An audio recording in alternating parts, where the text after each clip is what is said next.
Start. Okay. Assalamu alaikum wa rahmatullahi wa barakatuhu.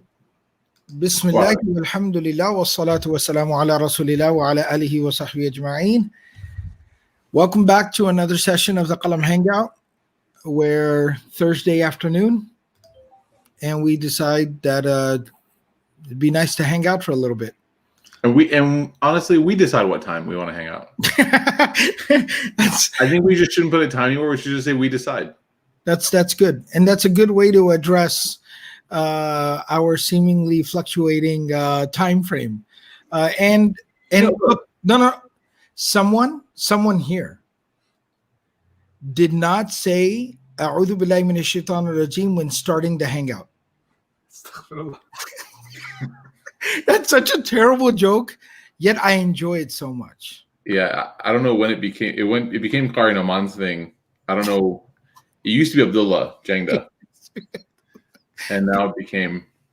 But I think it's safe to say that it's 3 p.m. somewhere. Allahu Akbar. Logic. Hold on. Logic. Much logics. Oh, Mufti Sahab.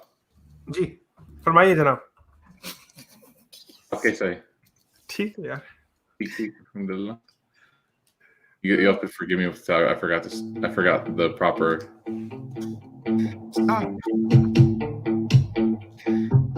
My whole family's been laughing at me all week long for this. So bad. When that part kicks in and when the cat starts like really jamming out, and then like my kids laugh every time. It is really good. And then like the background changes and it shows the front of the store and then the inside. And Shaykh, you probably know exactly which aisle that is. You know exactly. I do. I recognize you. You know what's also great about the Home Depot? It's open early and it closes late. It does close late. Like it's even on perfect Sunday. Store. Even on Sunday, like during COVID, it closed at 9 p.m. Yeah, they're like, I mean, Home Depot is kind of the place you go if you want to get COVID. I mean, it really is. That's a terrible thing to say. They mandate masks, brother. Yeah, they might mandate it, my friend, but there are people I do see sometimes. There's those people who are like deliberately walking around and they're making eye contact with everybody that they walk by. Like, I'm not wearing a mask. What are you going to do about it? Making eye contact with everyone that's wearing a mask. I'm like, why are you trying to intimidate 97% of people in here right now? That's how we feel. At least in the store full of like power tools and yeah, At least be the people that have the Trump masks. Those are the best. At least be that one. I changed your name for you because you made me proud. SubhanAllah. It's something that it's kind of you read Imam Tahawi enough and you start to think like that. Because Mufti Sahab, he said it's 3 p.m. somewhere. Allahu Akbar. Yeah. See? Logic. Somewhere. Logic. Just is. It just is. I don't make it up. I don't make the rules, guys. I don't make the rule. That's what I say in Aqidah class at Qalam whenever I say something. And they're like, what does that mean? I'm like, look, I don't make the rules. Okay? I don't make the rules. Well, alhamdulillah, it's good to be back here hanging out once again. A couple of weeks ago, we were having a really good discussion about all the Black Friday and Cyber Monday kind of stuff. And that's when a couple of interesting discussion points came up. And we had kind of said, like, we can talk about this over the next couple of weeks. So last week, we obviously talked about, Islamic conferences and kind of the conference scene in the Muslim community. Today, we wanted to have a little bit of a discussion, a little bit of a conversation about. See, look what you did with your. I didn't do anything. Look, I didn't do anything. Wallahi, you sent a private message on the chat box right here, and you broke my train of thought. I didn't listen. Maybe this is still your train of thought. So today we said we would talk about teaching children about, money and managing finances and, how do you kind of instill that within children?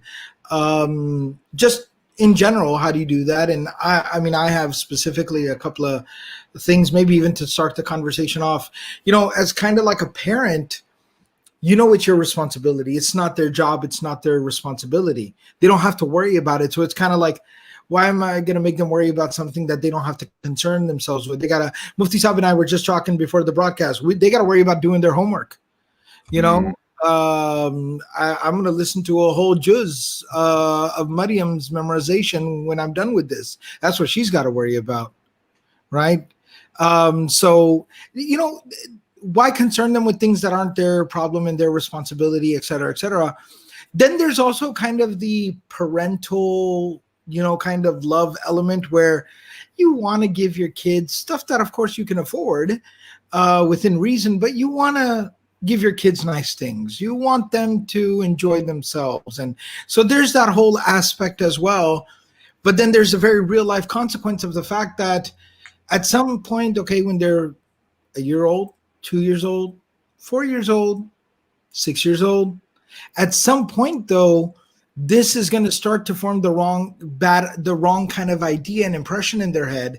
And it's going to develop into a bad habit, and it's going to develop into a lack of just basic understanding of things. And before you know it, you're going to have a teenager, and then eventually you're going to have a young adult on your hands who's going to have absolutely no idea on how to operate in the real world. So these are some of the conflicting emotions. So it's definitely a tough thing. It is challenging. I think like at some point, what's the fine line between, you know, enabling somebody and empowering somebody? You know, there's like, it's a really difficult thing as a parent because, you know, even when they're really young, you know, before finances, do you do everything for them? Or do you want them to begin to learn how to do something? We actually recently started for Musa's cereal in the morning. We recently started laying out the ingredients. So I'll have a cup of cereal, a cup of milk, an empty bowl, and a spoon. For this reason, actually, I thought, you know, like it's interesting. I wonder if he'd be able to do it. And kids are amazing, man. Kids are amazing. You know, like now he does it on his own. And then, you know, we tried to potty train him a few months ago. It wasn't working. And then one day he just woke up and mashallah, he just goes now on his own so I guess what I'm trying to say is like as a parent, sometimes you default to try to do everything for your kid, right? Yeah, I agree. I agree with that. Parents, because we want to make sure the child is taken care of. And in our mind, we're thinking that if I don't do it for them, they'll probably do a broken job and they won't get the best of it. So if they make their bed, it'll be half made. If I go and make it, it'll be properly made. If they do their laundry, it may not be done properly. They'll maybe leave something behind, maybe leave a sock or two outside of the washer machine. So it's, you know, I'm going to go do it for them. But at the cost of that, we're hurting the kids. Mm-hmm. Yeah. So at what age do you start to have these like thoughts about introducing the idea? Like right now, Musa asks for things all the time without obviously he's almost 4. You know, he asks for things all the time without consideration that things obviously have a cost. At what point do you guys feel like in your own upbringing of your children that you saw the conversation or starting to include thoughts about, you know, trying to teach your kids that there is an economy that exists? What do you guys think? I think there are some parts of this in teaching your children limits and where they need to now get involved. For example, rather than always asking for a cup of water, get up and get it yourself sort of idea. Or that's an example, but there's one part of that communication that develops when the child develops the ability to actually communicate. So for example, your Iman, you can't really communicate with her beyond just a few words or an idea. You can explain ideas, but you can't communicate details. Radhiya, on the other hand, she's reaching a point maybe in a few weeks, maybe a month or two, where I think that I'll be able to hold a conversation with her, you know, where we can go back and forth. And as soon as you can start communicating, you need to start figuring out what lessons are important for your child. Because if you, if your vision of parenting isn't broad enough, you'll raise children who are good at one specific thing and other things in life they won't be good at. And I look at the other end of this, where we have people who are in their college ages and they're in high school or they're post-college, and there are basic tasks of life they don't know how to handle. They don't know how to write a check, for example. Something that, for those of you that are wondering what's one of those, I mean, that's what I mean. it's, there's nothing to it, but they're just intimidated by the idea of a check.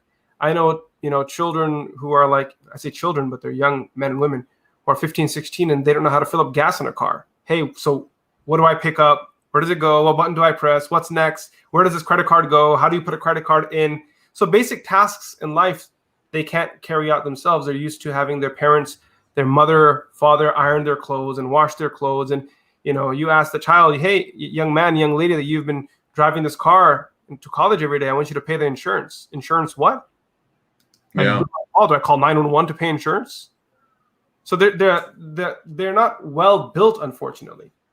And when I say built, I mean the plan isn't thoroughly thought out, and we have to be able to teach our children. So this raises a question, actually. It's maybe more of an usuli question that we can build the discussion from. What are the major areas of tarbiyah for a child? What are we looking to develop? I remember reading some Shaykh writing on this. There's a particular female scholar by the name of Layla bint AbdelRahman. She has a book called Kayfa Turabbi Waladak. I benefited a lot from it. It's a good book. So in there, she talks about how there is a duty that a parent has to ensure that they help their child grow spiritually, right? There's a duty to help them grow physically. There's a duty to help them grow intellectually. There's a duty to help them grow emotionally. And then there's a duty to also ensure that when the time comes in their life, that they have the financial ability to stand on their own feet. So, Shaykh, when you think of these different areas of development for a child, first of all, would you agree with this, that the scope of parenting should be broad? And then, how would you go about introducing these different areas into your child's life? Is a 10-year-old child too young to talk about finances with? Is a 5-year-old child too young to talk about emotional health, emotional well-being and mental health with? Yeah, I mean, I definitely do think that it's a very multifaceted kind of responsibility, and it's a very dynamic situation. Like you said, everything from spirituality to emotional intelligence to akhlaq and character, deen, ibadah, worship, to even then real life, real world kind of practical skill, how to wash your clothes and how to make your own plate, warm up your own food and clean up after yourself and mop the floors and cut the grass and wash the car and whatnot, right? So there's all those kinds of things, but along with that, there's also just how the real world operates, and like the finances thing that we were talking about. There's another little aspect that I think adds like a layer of complexity to it. I try to think back, because there's this other thing where like you don't want to create this obsession with money and materialism, and like you don't want to create this obsession with money. You don't want to just everyone's talking all the time about money. It's just not a healthy way to grow up and a healthy attitude and whatnot.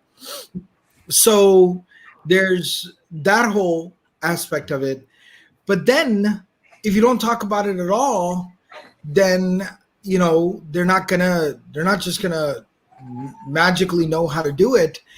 And I think about that as well. And so when I try to think back to my own upbringing, I don't remember a lot of conversations that were very like all the time just talking about money.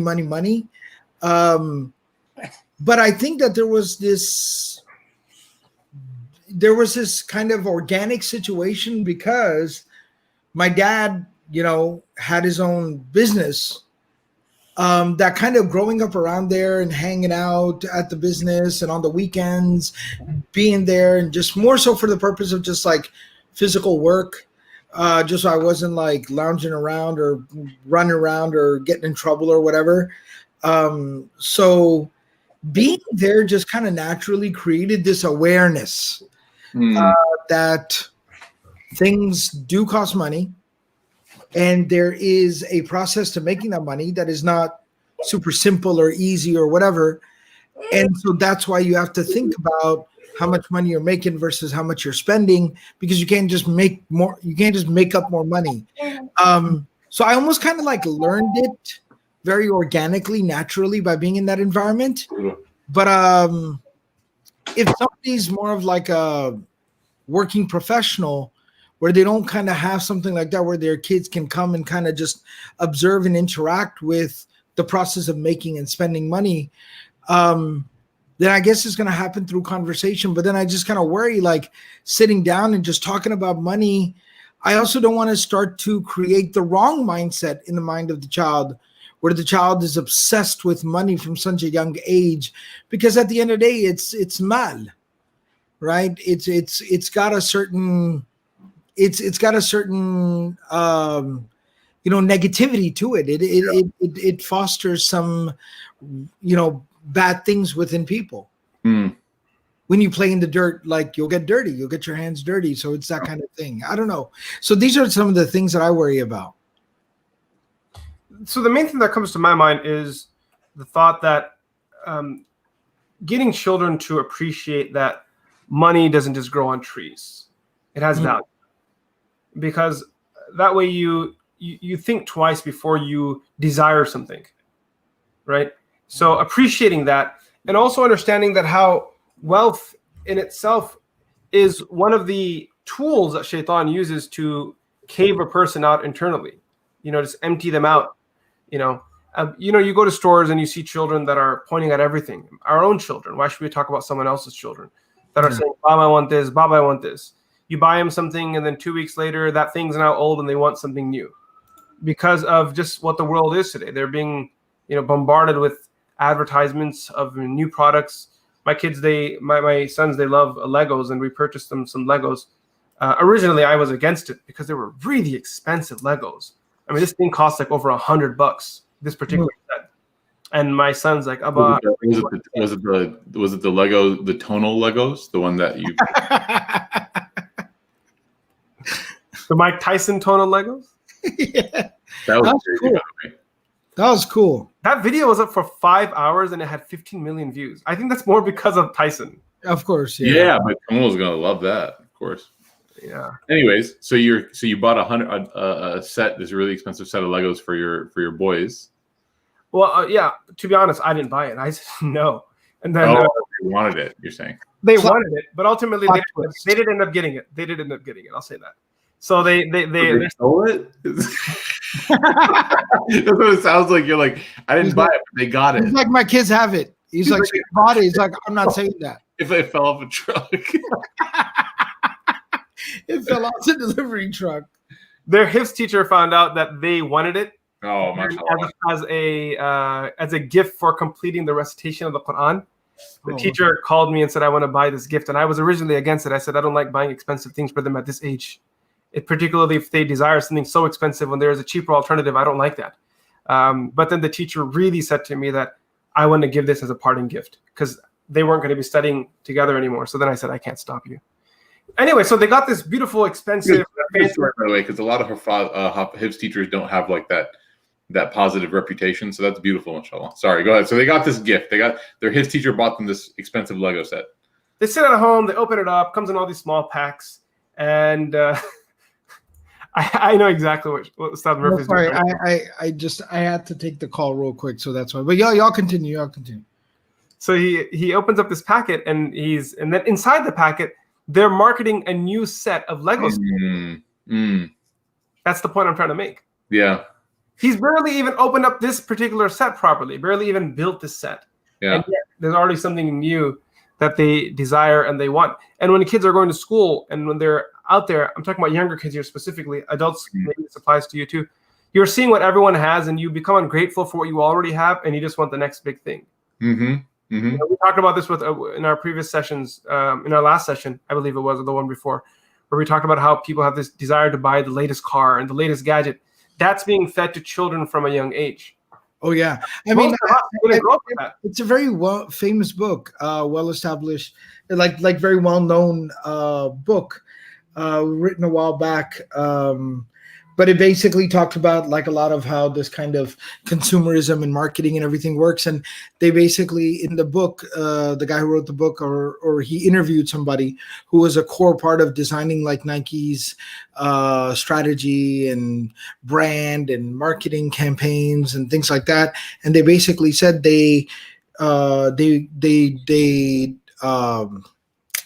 they drive all their marketing, or they design all their marketing with an 8-year-old in mind. Yeah.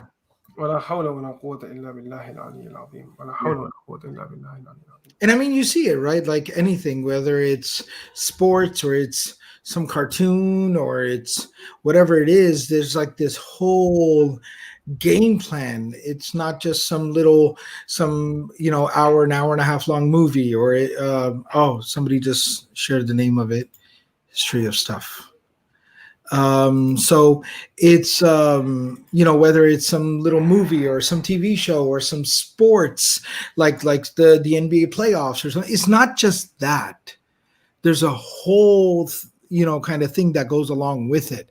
There's the brand name shoes, and then there's the jerseys, and then there's the hat, and then there's the jacket, and and it just goes on and on from there. So yeah, they're very literally targeted. Yeah. And so, but there's a huge emotional component to it, right? Which is like, my friends have it, all the kids have it. So, and I remember like as a kid wanting, you guys remember Airwalks, the shoe? Yep. So I remember as a kid. It was a little bit after my time, but I remember it. Yeah, I was going to say, Shaykh, you were probably in your 40s when they came out. When the Airwalks came out. So let's just say I was really happy when Chucks became like a thing again. I was like, oh, I got a bunch of them in the closet. You're like, oh, hey. Yeah, so I remember as a kid wanting them really badly. And I remember like, my mom was like, no, we're going to get your shoes from Payless.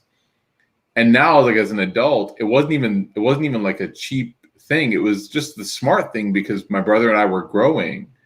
It made no sense. Especially you guys. I know. Yeah. That's the thing. The Murphy boys are giants. Yeah, and we're going through that with Musa right now, which is like, you buy a couple nice things, and then you're like, wait a minute, this makes no sense. He's a weed. Yeah, and especially at this age, he's almost 4. He nonstop. I just bought him these golf clubs like maybe 3 months ago. I have to take them to the store and get new shafts in them because they have to extend the length because he's getting taller. So like his sports equipment already needs altering. That's crazy to me. That's wild. So, like now that I'm an adult, but at the time as a kid, it's interesting. You really associate a lot of love from your parents with that. With things. I mean, زُيِّنَ لِلنَّاسِ حُبُّ الشَّهَوَاتِ مِنَ النِّسَاءِ وَالْبَنِينَ وَالْقَنَاطِيرِ من الذهب والفضة والخيل المسومة والأنعام والحرث. It's part of that little test and trial and weakness that was embedded within us, and that is we naturally, human beings like shiny things, and so we're naturally going to interpret a lot of, like you said, love and emotion and value and all these things through those shiny things. So it's scary, because at the same time you don't want your kids to, you know that it's there, but you don't want your kids to build on that. So how do you, what kind of tactics do you guys use to sort of like dissociate things from love with your kids, right? That I still love you even though I didn't buy you that thing you really wanted. So when your kids get older, right? Because that's a very interesting dynamic when they're like teenagers now. So it's kind of like, because of school or whatever, my kids have a laptop set up downstairs. You've been to the house, Ustadh, you've seen the little school setup. Yeah. So they have a computer. They can go on. They can do their schoolwork, and then they can, whatever else they'd want to personally. They have that there. They have the TV in the living room is set up for them to be able to watch whatever is approved and whatever they're allowed to watch and whatnot. But just kind of like you were saying, like everyone's got it. So every single kid they know, every kid in their class from school, all the Muslim kids they know, even some of their cousins, my cousin's kids or whatever. Every single kid has the latest, greatest iPad. Whatever the latest iPad, specifically Apple iPad, whatever the last one that came out, everyone, again, not everyone, but you understand what I mean. A lot of kids have the very latest iPad. And that's a good point, because kids see 2 or 3 kids and they think everyone's got it, right? And they'll name like 3 people. It's the usual suspects. And I promise I'm not judging. All right. I promise. It's the usual suspects. I hate I promise I'm not judging. I hate those kids. No, exactly. I promise I'm not judging. I just don't like them. So, I don't have to like everybody, do I? Listen, I promise I'm not judging. They just have terrible parents. That's my favorite line. My favorite line is, what I want them to go to Jannah, I just don't like them. Like, I have no problem. You can want someone to go to Jannah without liking them. Sincerity, brother. Yeah, of course. That's loving for the sake of Allah. I want this person to go to Jannah. I just don't like them in this life. When you say I love you for the sake of Allah, right? Do you say to somebody, think about it, right? I only love you for the sake of Allah. There's no other reason why I would ever love you. It could mean a few different things, that's for sure. So what I was saying was, now the iPad, right? So my kids, they'll mention it to me. I have a pretty good, open channel of communication. They do know that with like this material, like I will wake up in the middle of the night and I will go halfway across town to do whatever needs to be done. With the material stuff, they kind of know that I'm very particular about that, because I just see the kind of like damage it does to a person's psyche and their character and their heart and their soul. So they'll even kind of maybe drop hints or mention it to my wife or something like that. And I went, yeah, smart, right? I told you, teenagers, they're like just shaitan is afraid of teenagers, right? So they'll drop hints to my wife, and she'll kind of mention it to me. And what I just realized at the end of the day, I don't beat around the bush, especially with the older kids. I just straight up head on just talk to them about it. I sit down with them, say, listen, sweetie pie, I know that you want the new iPad, right? I know that you want the new iPad. And some of your other friends and things like that have it. Right now you have a good laptop, or you have the Surface, or you have your tablet and it works just fine, and you guys have the TV set up with the Apple TV. You can watch whatever it is that you want to watch. It's not something you need, right? And then I'll kind of have like a big, not just guilting them, but talking about like, what do you need versus what do you want?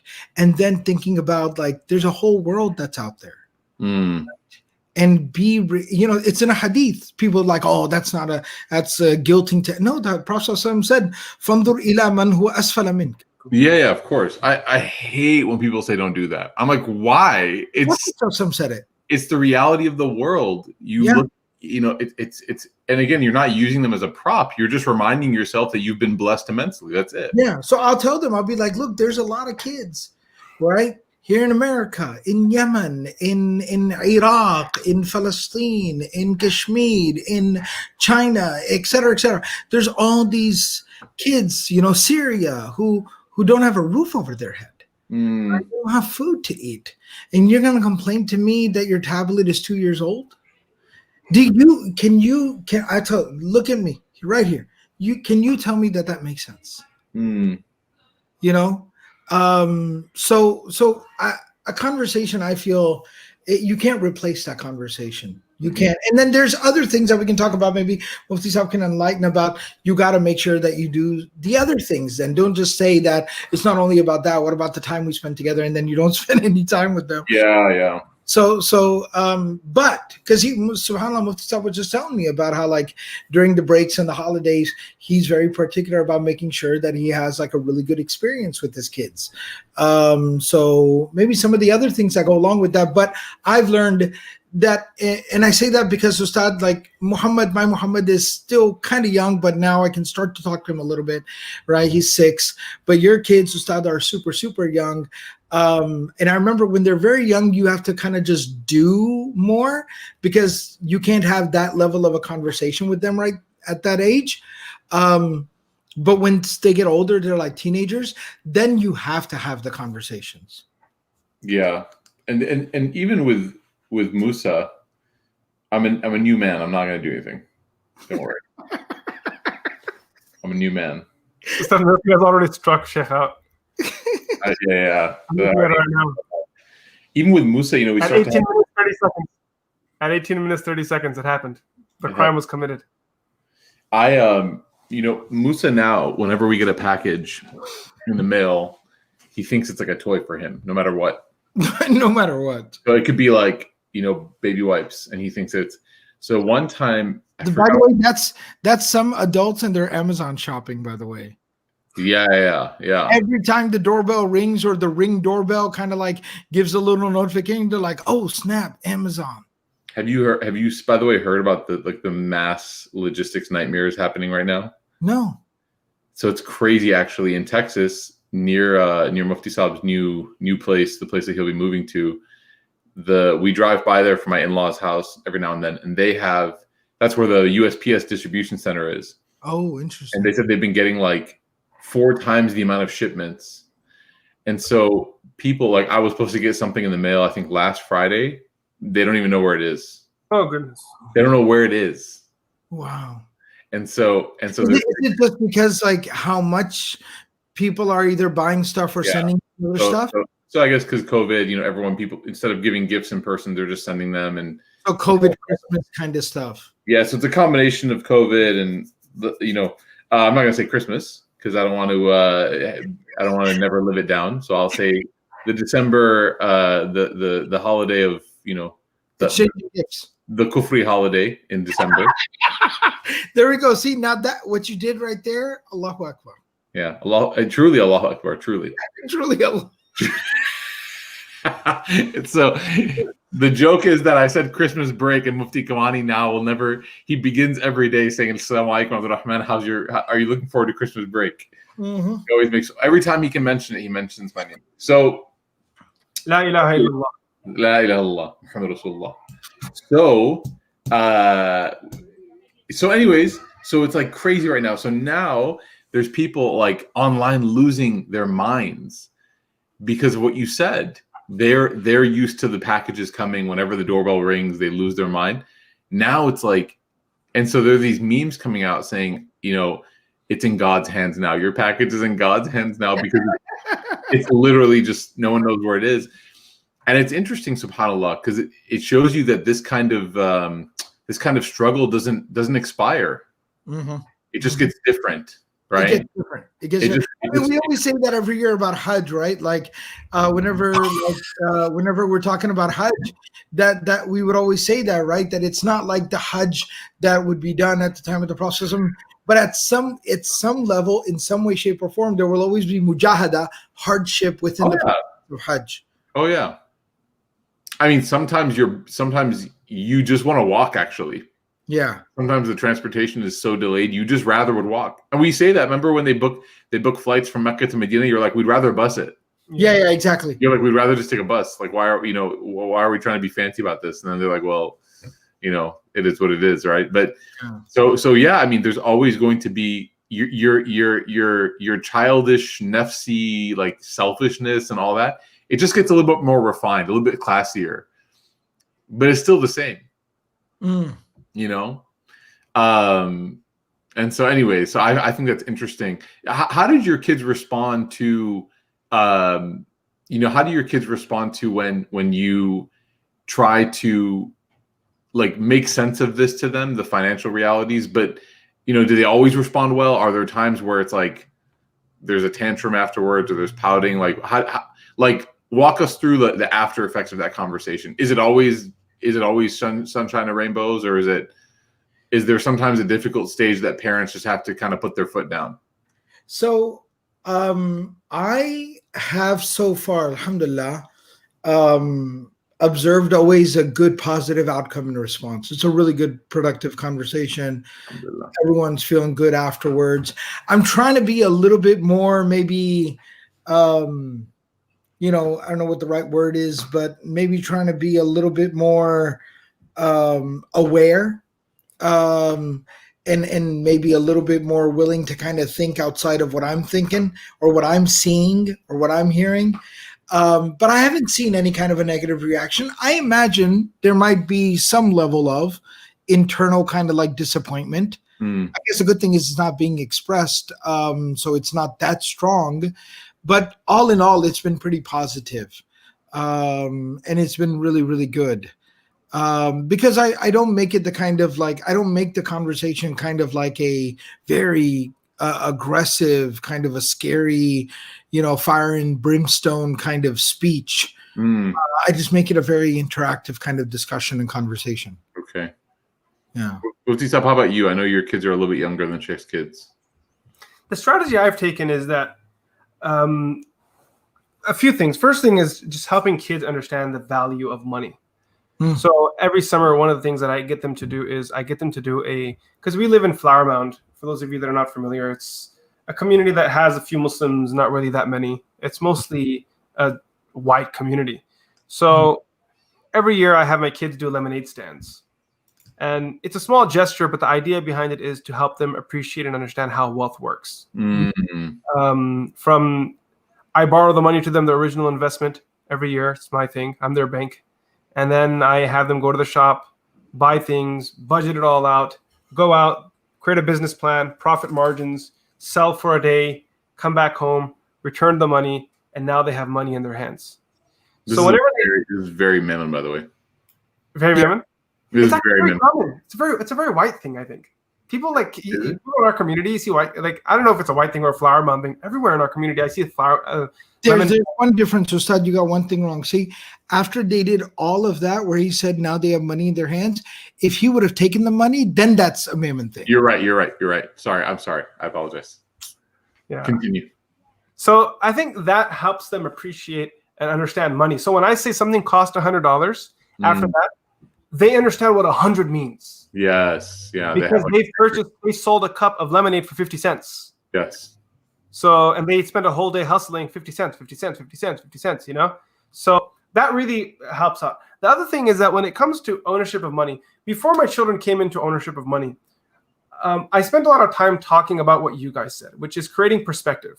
Because if you don't have perspective before you go into money, you can end up really harming yourself.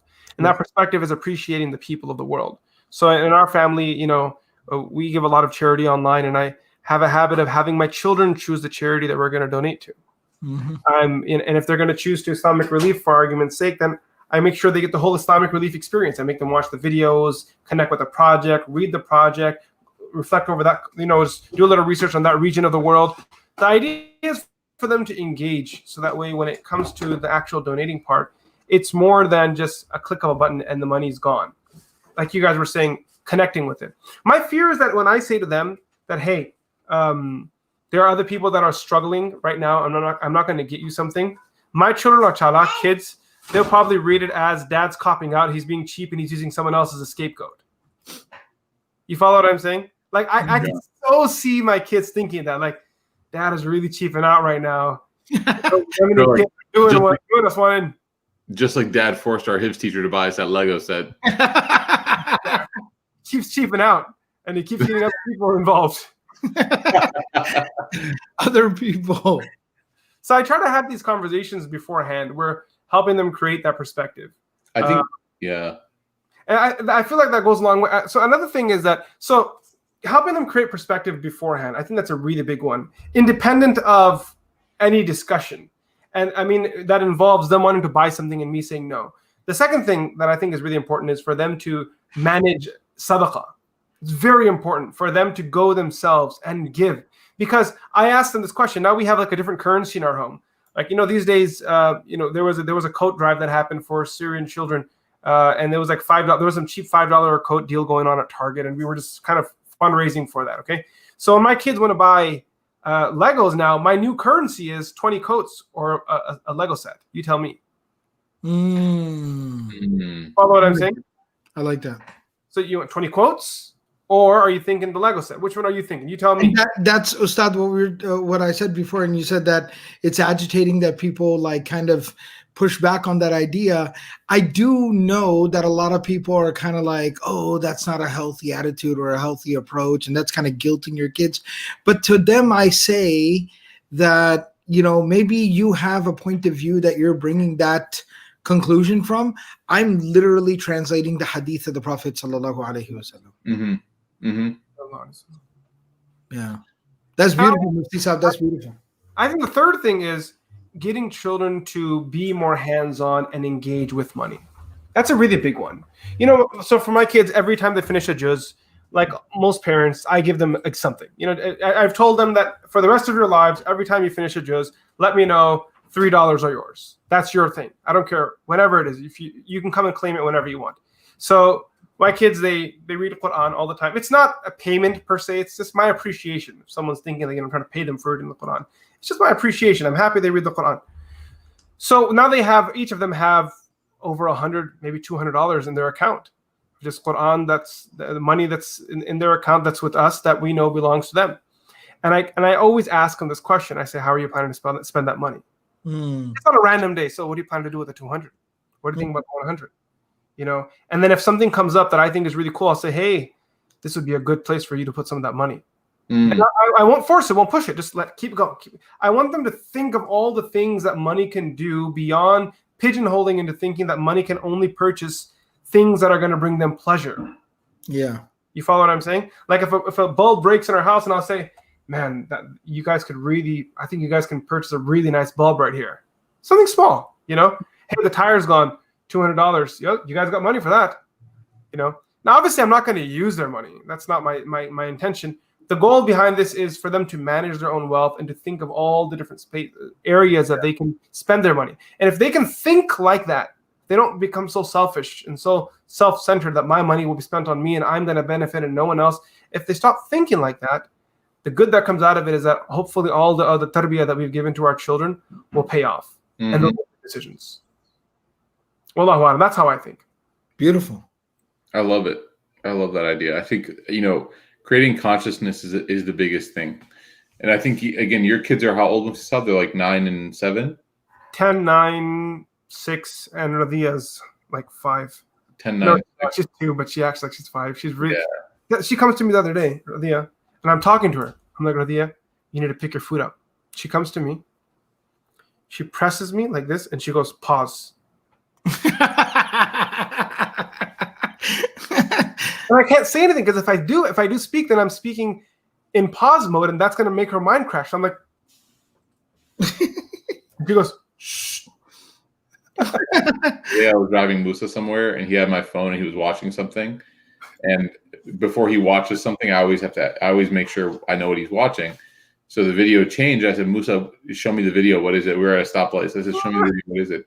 He goes, just drive. You're doing that right now. I go, what are you talking about? He goes, just drive. And I go, Musa, I need to see the video. And he showed it to me. It was just Paw Patrol. So I was like, okay.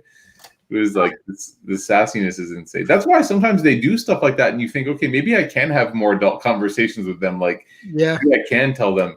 So when Musa gets these packages, or we get these packages, Musa thinks it's for him.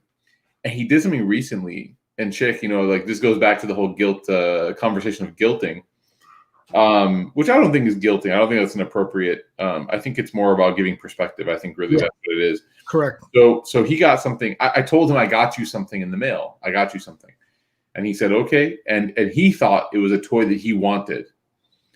I think it was a set of like a coloring set and some stuff like that. So I opened it and I gave it to him, and I could tell that he was disappointed.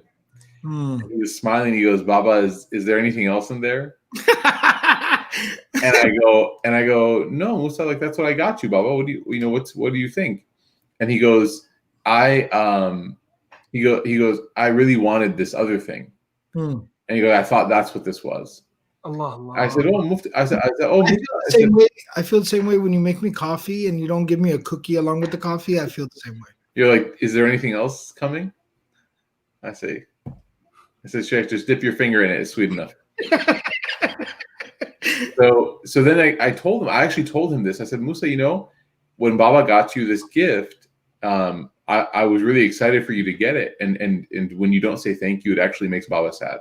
And he actually at that, you know, kids are so emotional, man. Like he actually came to me and hugged me so tight. He goes, okay, never mind. I love this gift. And he started playing with it. And obviously when they start playing with it, then they actually really like it, you know? It was just, he didn't even know what he had. He was just focused so much on the other thing. So I do think there is space for kind of emotionally opening up a little bit. Again, not blackmailing, not like not like suffocating your kid with your emotions, like you know, the med school the med school conundrum of our ummah. But I do think there's a time appropriately when you can say to your child that, when you do this to Baba or do this to Mama, like it actually really hurts my feelings. Mm-hmm. And I think there's a little bit of emotional intelligence development there. Mm-hmm. Iman today came to Musa randomly and just tried to hand him something. And he said, no. And then she was hurt. She started crying. Mm-hmm. And so Musa goes, I didn't do anything to her. I said, well, she really wanted you to have it. And you just said no. He goes, what should I do? I said, you should take it. And then when she goes away, then you can put it off to the side. Because she feels happy when you give her something. Or when she gives you something. And he goes, okay. And he learned, he understood. So teaching about feelings and why people's feelings get hurt and it's not nice. Because the thing is, look, he does it with me. Honestly, it's not a big deal. But if his uncle shows up, if somebody, his grandparents, and they aren't able to process the disrespect in the same way that I can. Yeah, exactly. He's my 4-year-old. And at the end of the day, any other kind of family members do, of course, love them because they're, the kid is part of the family. But obviously, nobody ever cares about somebody as much as their own parents do. Yeah, and they don't have that same level of context. And also, where they can kind of, they might say, oh, like they'll be like, oh, like you're, they might tell you like you need to work on that with him. Yeah. And it's like, dude, relax. Like, he's thinking you haven't been here all day. You don't hear him talking about this toy all day long. Mm-hmm. So when you tell him I got you a toy, he's a 4-year-old kid, man. He's 3.5. He's going to think about those things. So I'm okay with it, but I need to make sure. And this is one thing that actually growing up, with you guys, seeing Mufti Saab, seeing Shaykh, seeing your kids, I've always really admired and aspired to have my kids have that same level of adab, mashallah. And so I'm trying to do those things. And I think having honest, upfront conversations about how the world works, again, in 4-year-old language, is a good thing. Yes. Shaykh, one thing you always do, Shaykh, that I saw is you always tie things back to Allah subhanahu wa ta'ala with your kids. So, like whether it's a gift or food. I remember one time you told me the story that you were trying to get them to say thank you to your wife for cooking dinner. And so you said, you said, what guys, what do we say? And then they said, thank you, Allah. And they kind of skipped over your wife in that process. Yeah. And I remember, they had that tawakkul. And I remember both of you, I remember you and your wife, you said you and your wife were like, hey, I'm not even mad. Like, I can't even mad. So what are the keys to kind of my son's 4, Iman's 2, we do things at night now where we say, let's thank Allah for something today. So we'll go through the list. What are some other things that you've done to kind of inculcate that understanding that risk is from Allah? Like understanding that Baba or Mama bought you this, but I only can buy you this because Allah gave me. How do you? Yeah, just, those simple kind of conversations, even relating, laysa kamithlihi shay, nothing compares to Allah, but just kind of relating that idea. I kind of say if you made something for me, you made a little drawing for me, or depending on their age, right? You made some kind of, made a mug for me, or you, made some cookies, baked some cookies for me, whatever it is. And if I just kind of take the cookies, I try some, and I just kind of toss it. I'm like, whatever. I said, how are you going to feel? I was like, I've had better cookies than this. This is garbage. I said, what are you going to feel? And they said, that's terrible. That's really rude. And I said, exactly. So when Allah gives us everything that we have, and then you're kind of like, I don't like my stuff. I like that other person's stuff. My stuff sucks. You basically just behaved with Allah the way that I demonstrated behavior for you. Allahu Akbar. Allahu Akbar. So making those kinds of connections, that to me, I found that to be really helpful. Yeah. One thing I saw that my nieces and nephews do a lot is that after my brother's children, he has a bunch of daughters, and I think it's beautiful. That was better than you giving a number. You just got a bunch of daughters. A bunch of is what you say when somebody eats some strawberries, and you're like, how much you had? Like, I had a bunch. You don't say a bunch with children, like human beings. Oh, goodness. Like you said it as if they were Skittles or M&Ms that he grabbed out of the bowl. I didn't say that. You're adding all of this right now. This is No. I'm saying the word that you used is typically used. Like if a person reached into a bowl and grabbed peanuts, how many do you eat? Just a bunch. I don't know. Oh man, that was good. That was good. Well, I intentionally didn't say the number because I thought it was a personal matter. Maybe mubham. I don't want to talk about gotcha. their age and that kind of thing. So I left it a little vague, you know. So my brother has daughters, and his daughters. One thing beautiful that I saw is that after they eat, wherever they are, whether they're at their own home eating or whether they're at our place eating, they turn to all the adults in the household, and one by one they say their name and say Jazakallah. That's really nice. It's so cute. Jazakallah mama, Jazakallah abba, Jazakallah chachu, Jazakallah chachi. You know, it's just Jazakallah this, Jazakallah that. I've tried to work that into my family. It's hard. My boys.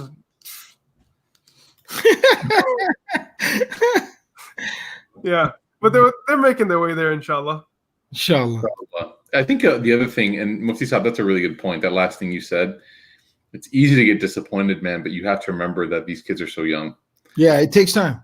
It takes a lot of time, you know? And I think it's you have to remind yourself, because sometimes kids, like, they might be very verbal, or they might have like a emotional, like they might be like sort of like, you know, sassy or whatever. So you think that they're older than they are, you know? Yeah. But they're babies, you know? That is true. Yeah, and that's the thing, is that, you know, always talking to them and, you know, keeping the door of conversation open and explaining things and teaching things. I think that that's really, really important. One other practical thing that I was also going to say, and Mufti Saab had alluded to it earlier, that it's also, I guess, you know, one important part of that education would be for them to actually, like you kind of said, like actually develop a real world idea of how much things do actually cost. Mm-hmm. Right? I think that was a very profound point. I think that's really, really important. Yeah. And I think, like, again, as they get older, as they start to understand those types of points, I think it'll be easier and easier. Mm-hmm. For a lot of people who are listening who have young kids, I think instead of thinking about like the financial side of it, maybe just saying, okay, maybe the quantity side, you already got a toy this week. You know, maybe we can wait till next week or next month. Allah. Yeah. You know, kind of pointing out the quantity side as opposed to like the economics, because they're not going to get dollars. You know, Musa was so funny. One time I told him, I said, Bob, I can't buy you another toy. It costs, you know, $5, and we just bought you one. And then he found like a penny or a quarter outside. He was, Bob, here's $1. You can buy the toy now. So they don't quite understand the economics of it if they're too young, but you can kind of make a point to them that, you know, you've received a toy, that's enough for this week, you know, that's enough for this month, or that's enough for whatever term you want to put that to. But yeah, I would just, you know, advise myself and everybody kind of watching and listening that, look, it's a process. It's a part of the process. All of this are different parts of that process, and overall, it's a long-term type of thing. It's not one conversation or one video that you're going to show them or one thing you're going to say or one moment that is going to completely create their understanding of this issue, but it's a long-term, you know, kind of process, and you just have to be patient, right? Mm-hmm. This is why Allah uses the example of harvesting and farming, and, you know, and a lot of times even the example of like children and, you know, procreation and having children is also, that same analogy is used, because you have to have a farmer's kind of mentality. A farmer can't just kind of be like, all right, I did this awesome 8-hour shift, let's go, plants time. Like, mm-hmm. It doesn't work that way. You have to be patient. You have to keep on watering. You have to keep on taking care of. You have to keep on nurturing and, you know, protecting. So be patient with the process. And the other thing is that we can only do as well as we ourselves educate ourselves. You yourself have to keep on learning and learn from a lot of different sources: the Quran, the Sunnah, the Seerah, of course, the writings like Mufti Saab had referenced earlier about Tarbiyatul Awlad, Islamic literature on the raising of good children, and even contemporary, teachings and works. But you have to continue learning yourself in order to be able to do the job. And Ustadh, you said something really beautiful that, we talk about it all the time about, we would never want anyone to give up on us. Don't give up on your kids. Don't give up on your kids. Remain positive, and keep on, being positive and working towards it. And inshallah, good will come of it. Good will. And they'll shock you, as long as you remain positive. There was one thing, and I'll finish with this. There was one thing in my mental health, my master's that we did, that it's one stat that it just blew me away. The number one indication of a successful counseling session or a successful counseling set for somebody. The number one statistic is the number one indication of success. Marshmallow. What? No, go ahead. Tonal. Whether or not they had tonal. Out of everything that you can talk about, somebody goes to see a counselor or they go to get therapy and they do 8 sessions and they do this. Out of all the factors, what do you think is the number one key of success? Restraint? Nope. Keep coming back? That's a good guess. So some people said that. Some people, some students in the classroom, they said, well, is it your consistency? Yeah. That's a good guess, but that's not it. What else? They surveyed 50,000 people and they found out the number one key in terms of what was deemed a successful. The client said, I feel I've processed better, I've progressed better. You know what it is? What? Whether or not the person thinks that the therapist thinks that they can do it. So whether or not they have confidence in me. Oh, I remember you sharing this with me one so time. if I'm sitting here as a person and I'm getting therapy and I feel like they don't even believe in me, then I actually just give up. That's powerful. And so with kids, think about that with kids and parents. That's powerful. What's going to be the number one indication? As human beings, we're perceptive enough to kind of know this person who's talking to me right now really doesn't actually believe in me. Yeah, and how many kids have you talked to in masjids and communities across the country? Mufti Sahib, how many young people have reached out to you at camps or retreats, and their complaint is my parents are never happy with me, Yeah, or I don't think my parents actually think that I'm smart, or my parents think that I'm not smart, or I'm not talented, or I'm not this. So people pick up on that stuff really young too. that's powerful. You'd be shocked at how young kids can pick up on this stuff. That's powerful. So really the key that I've been working on with my kids, and hopefully this, inshallah, is a good place to sort of give everyone some practical, closing advice, is just ask yourself whether or not you feel like you're giving your kids the vibe that you believe in them. Like whether or not you might actually believe in them, by the way, but you just might not be giving them that vibe, but if you give them the vibe, if you let them, make sure that they feel that you believe in them, right? And maybe it's just as simple as saying it. Yeah. I believe in you. I think you can do this, right? Try again. I know you got this. That those kinds of things go a long way, right? And so when it comes to raising children, they make a mistake, they do something wrong. That doesn't mean you don't give them consequences, right? Sometimes there's a reality to actions that they do require consequences.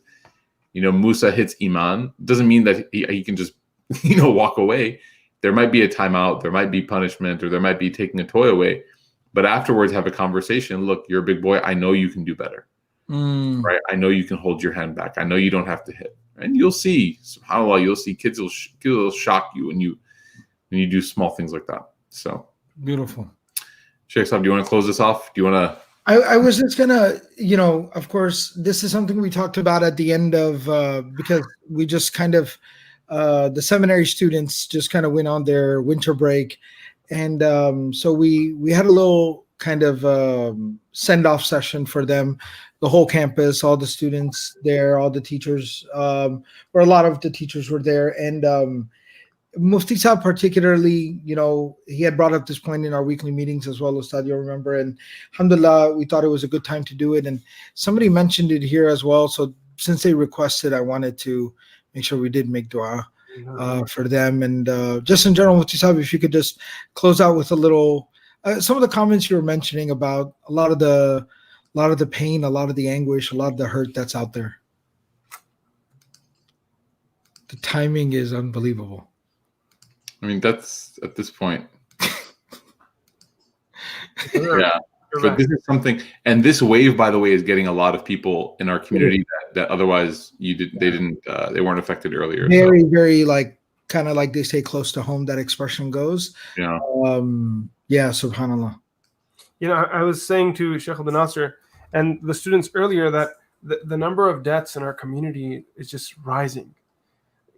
Yesterday, I believe the death toll in the USA was 3,600 people for a single day. A single day. I was saying to Shaykh Abdul Nasir before we started, that's like war casualty numbers. That's a war casualty number. And one day, 3,600 people died, they say, Just the flu, though, guys. Relax. 5G. A'udhu billah, man. Yeah, that's where it is. One of our very good friends, someone who we studied at in madrasa, under 40 years of age, Sheikh Shakil Vauda, from his cousin, actually. Allah. Oh, subhanAllah. We studied together. This person, Sheikh Mana Ishtiyaq, was a very close friend of my brother's. They were actually very close at one point. And today, he passed away under the age of 40. Leaving kids and a family behind, you can imagine how difficult it must be for them. And then the other day, Ustadh Wisam's father passed away. Mm-hmm. That passing away, Shaykh Abdul Nasir, you remember what he said about his uncle? Yeah, just 36 hours before that. Within 36 hours before that, his uncle, his father's older brother had passed away. And we actually went to, there was one of the sisters who's very close with Qalam and works with Qalam, Sister Maryam. Her grandfather also passed away. His story is ajib as well. He came from Egypt to visit his daughter who was recovering. And it was during that time, he caught COVID. And then soon after that, he passed away. So many deaths that are occurring right now. So here's what I would say. I think that one thing that we should do is that we should all turn to Allah in times like this. Mm-hmm. Do istighfar abundantly, make dua abundantly, give sadaqah abundantly. The Muslim response to calamity is to turn to Allah. Mm-hmm. At a time like this, if we just turned off and turned to our screens and went to more articles and thought that there would be some solution by reading more articles, the world's going to change by reading more troll articles for and against the vaccine. If we think that's going to be any solution, that's not the Muslim way of dealing with things. Mm-hmm. The hadith is Nabi Sallallahu Alaihi Wasallam, whenever he felt worried, whenever he felt a faza, he would turn to salah. That's right away. So I think that's a very important one, that we turn to our salah, turn to Allah Azza wa Jalla in these moments. The second thing is check up on people around you, folks. There's a lot of pain. Right now, it feels like everywhere you poke, you hear that somebody's passed away in that family. In my circle, that's what it feels like. I kid you not. Mm-hmm. Every person I asked that, hey, so what's going on? Sheikh, make dua, my mom's got it. Sheikh, make dua, my father's got it. Sheikh, make dua, we've been sick for the past week. It's kind of like, I don't even know who, I feel scared to ask people, how are you doing now? Yeah. These days when a student is missing in class, I don't know what happened. Dar lagta hai. Yeah, I agree with you. And then, the last thing is that, guys, we're always here for each other. Even during our sessions, if you ever feel like you would like for us to join you and your family in this time of difficulty by making dua, let us know. That's what these comment sections are for. They're not for trolling and talking garbage. They're for sharing, a bond with one another, mahabba, love. And that's what we can do. We can, at the bare minimum, do dua. I can't be where you are right now. You can't be where I am. But I can make dua to Allah that He supports you wherever you are. So if you don't feel comfortable, even if you don't feel comfortable sharing the details, that's cool. Just keep us in your duas. And it's not only us, but anyone. Not only just shuyukh or imams, anyone, everyone. Just get them involved. Get people involved in your duas. They say in our language that musibat batne se kam hoti hai. Yes. Right? That when you have a musibah, some calamity, and you distribute it, that musibah, when you share it with other people, the burden goes down. Yeah. It goes down a little on you. So if that's something that you feel comfortable doing, we're here for you too, inshallah. May Allah subhanahu wa ta'ala grant shifa to all those that are sick, and may He heal all those who have passed away. Folks, I ask you guys to make khas dua as well for us and our families and our children and our uncles and our aunts and our parents and our grandparents and we'll make dua for you guys too. Lastly, we have the Sira Intensive, which is starting this week, inshallah. This week meaning just a week from now. So as always, please do sign up for that if that's something you're interested in. Really recommend it. But otherwise, we ask you to make dua for us, that Allah Azza wa Jal gives us tawfiq in delivering this. This is a big event for us, an annual event where we get to teach the seerah of the Prophet of Allah, big responsibility. So we ask you guys to make dua for us, the students, for the people involved, that we have a smooth week, that it's beneficial, and there's khair and barakah in it. And if you guys are available to join us, it would be so good to have you guys join us there as well. Shaykh, is there anything else? That's it, inshallah. Jazakallah khair. As always, guys, thank you very much for spending a little time with us and hanging out with us. And